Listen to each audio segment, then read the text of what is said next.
We now put up another integral that falls into this category, in which there is one, there could be more, but we are just taking one infinite discontinuity at an intermediate point. So the example we are going to put up is simple looking, and we will see how we will tackle it by the theory just now discussed.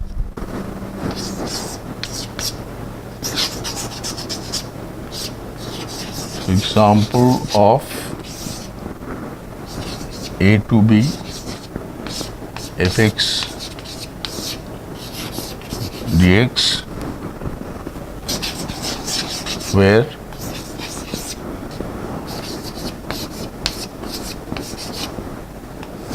this fellow C is the only point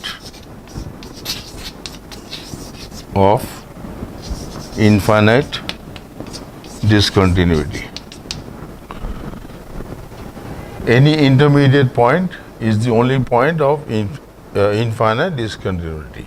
So one good example that demonstrates this situation is indeed nothing but the integral from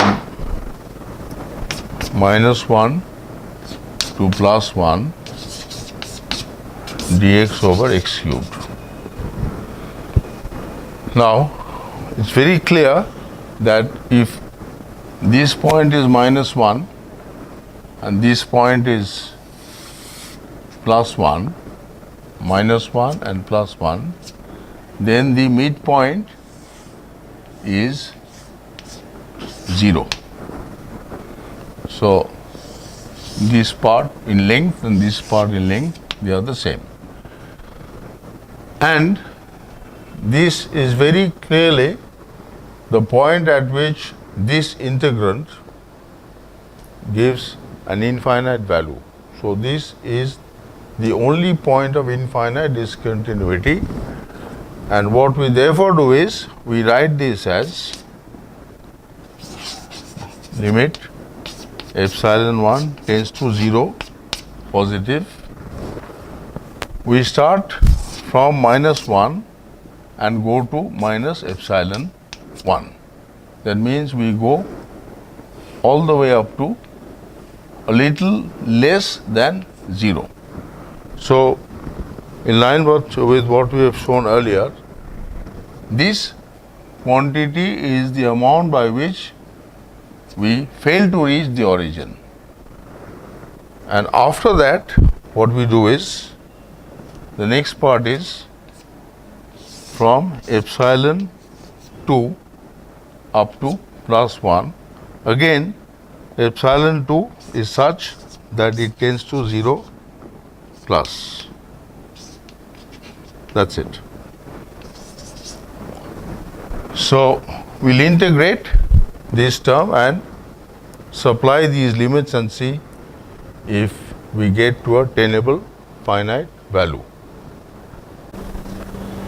We now proceed to integrate each of these and evaluate them separately.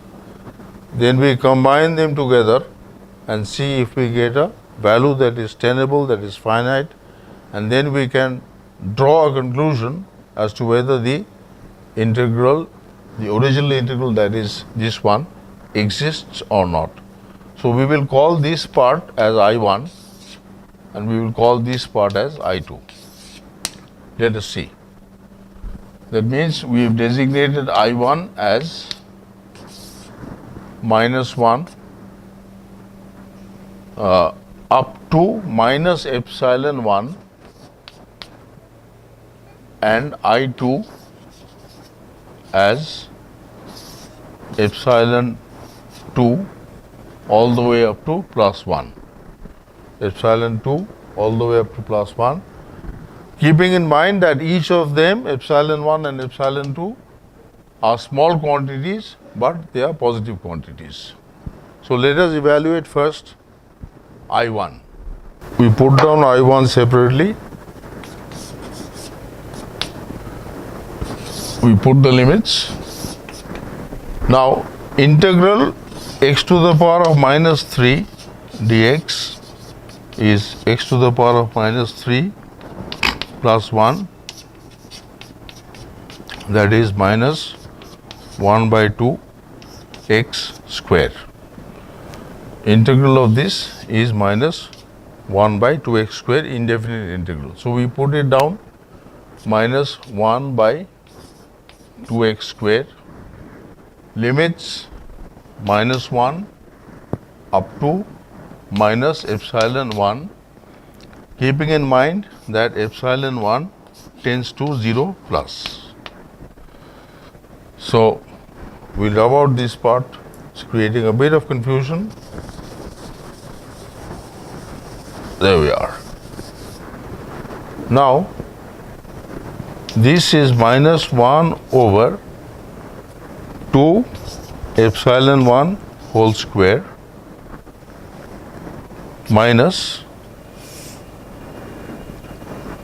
1 over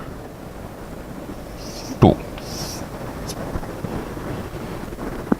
So minus upper limit minus the value of the same at lower limit. 2x square, x is minus 1, so x square is plus 1, it's all right. Now we simplify, this comes to half minus 1 by 2 epsilon 1 whole square. So this we hold and capture at half minus 1 over 2 epsilon 1 whole square. Then we can rub this out and do the second integration, that is I2. I2 of course will be the same indefinite integration 1 over 2x square between limits epsilon 2 and plus 1, keeping in mind that epsilon 2 tends to 0 from the positive side. Small quantity, very small quantity, but yet positive.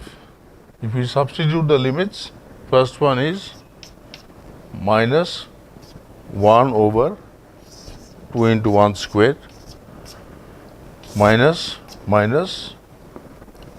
1 over 2 epsilon 2 whole square. This turns out to minus half, minus and minus plus 1 over 2 epsilon 2 whole square. Earlier we had half minus this. We are going to combine with this one so that we get the value of the complete integral. So the final result is the combination, the algebraic combination of this and this. We write I1 plus I2. This can be rubbed out. Only the final steps are retained.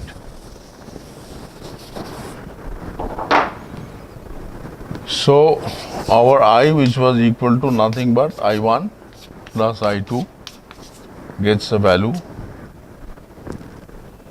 half minus 1 by 2 epsilon 1 whole square minus half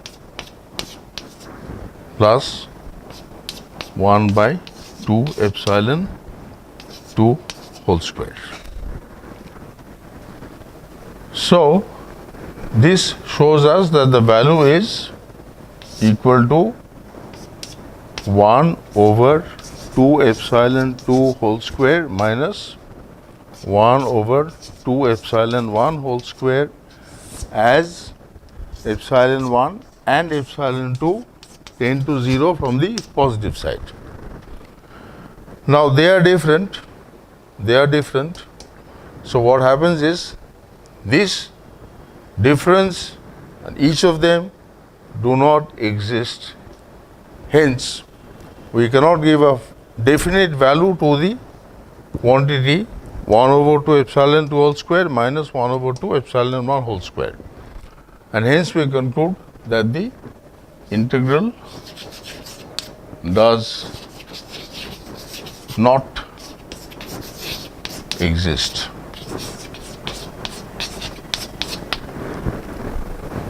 Here I will stop to make a small remark because that is also quite logical.